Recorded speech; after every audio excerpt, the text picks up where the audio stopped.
తాకట్లో ఉన్న మీ బంగారాన్ని విడిపించి ఆ రోజు ఆన్లైన్ రేటుకి కొంటాం. Sharma gold company. గత కొన్ని రోజుల నుంచి బర్డ్ ఫ్లూ ఎఫెక్ట్ తో చికెన్ గుడ్ల అమ్మకాలపై ప్రభావం చూపుతోంది. ముఖ్యంగా ఉమ్మడి గోదావరి జిల్లాలతో పాటు కృష్ణా జిల్లా, తెలంగాణలోని కొన్ని ప్రాంతాల్లోని పౌల్ట్రీ ఫాముల్లో బర్డ్ ఫ్లూ వెలుగు చూసింది. అలర్ట్ అయిన ప్రభుత్వం గోదావరి జిల్లాలో బర్డ్ ఫ్లూ వెలుగు చూసిన ప్రాంతాన్ని రెడ్ జోన్ గా కూడా ప్రకటించి బర్డ్ ఫ్లూ వ్యాప్తి చెందకుండా చర్యలకు దిగింది. అయితే ఇదే సమయంలో చికెన్ గుడ్లు తినొద్దనే వదంతులు గుప్పుమన్నాయి. బాగా ఉడికించి తినే చికెన్ గుడ్లతో ఎలాంటి సమస్య ఉండదని వైద్య నిపుణులు, అధికారులు అవగాహన కల్పించే ప్రయత్నం చేసినా చికెన్ గుడ్ల అమ్మకాలపై మాత్రం ప్రభావం గట్టిగానే పడింది. అయితే ఇప్పుడిప్పుడే మళ్లీ వాటి అమ్మకాలు పుంజుకుంటున్నట్టు చికెన్ గుడ్ల ధరలు చూస్తే తెలిసిపోతోంది.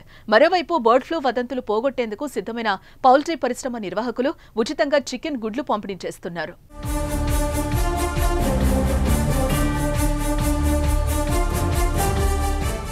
ఇక మరోపక్క బర్డ్ ఫ్లూ వదంతులతో పడిపోయిన చికెన్ అమ్మకాలను తిరిగి పుంజుకునేలా చేసేందుకు సిద్ధమయ్యారు. గుంటూరులో ఉచితంగా చికెన్ ను పౌల్ట్రీ పరిశ్రమ నిర్వాహకులు పంపిణీ చేశారు. ఇది కాకుండా మరో అడుగు ముందుకు వేస్తూ ప్రజాప్రతినిధులతో ప్రచారం చేయిస్తున్నారు. ప్రజల అవగాహన కల్పించే ప్రయత్నాలు చేస్తున్నారు. అందులో భాగంగా గుంటూరులోని స్వామి థియేటర్ ప్రాంగణంలో ప్రజలకు ఉచితంగా చికెన్ గుడ్లు పంపిణీ చేశారు పౌల్ట్రీ పరిశ్రమ నిర్వాహకులు. ఉడికించిన చికెన్ గుడ్లు తినటం వల్ల ఎలాంటి సమస్యలు రావని వివరించారు. ఇక చికెన్ వంటకాల కోసం ఆహార ప్రియులు భారీగా తరలివచ్చారు. ఊహించని విధంగా ప్రజలు తరలి రావడంతో నిర్వాహకులు గేట్లకు తాళం వేయాల్సిన పరిస్థితి వచ్చింది. మరోవైపు హైదరాబాద్లోని ఉప్పల్లో కూడా ఉచితంగా చికెన్ గుడ్ల వంటకాలు పంపిణీ చేయడంతో ప్రజలు ఎగబడ్డారు. బర్డ్ ఫ్లూ వ్యాప్తి నేపథ్యంలో ప్రజలు చికెన్ తినేందుకు భయపడుతున్న వేళ పలువురు అవగాహన కల్పిస్తూ చికెన్, ఎగ్ స్నాక్స్ ఫ్రీగా అందించారు.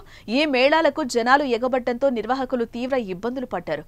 గుంటూరు పట్టాభిపురంలోని స్వామి థియేటర్ గ్రౌండ్ లో, హైదరాబాద్లోని ఉప్పల్ గణేష్ నగర్ వద్ద ఫుడ్ మేళాలు నిర్వహించగా జనాల తాకిడికి నిర్వాహకులు చేతులెత్తేశారు. గుంటూరులో రద్దీ తట్టుకోలేక గేట్లు మూసేశారు.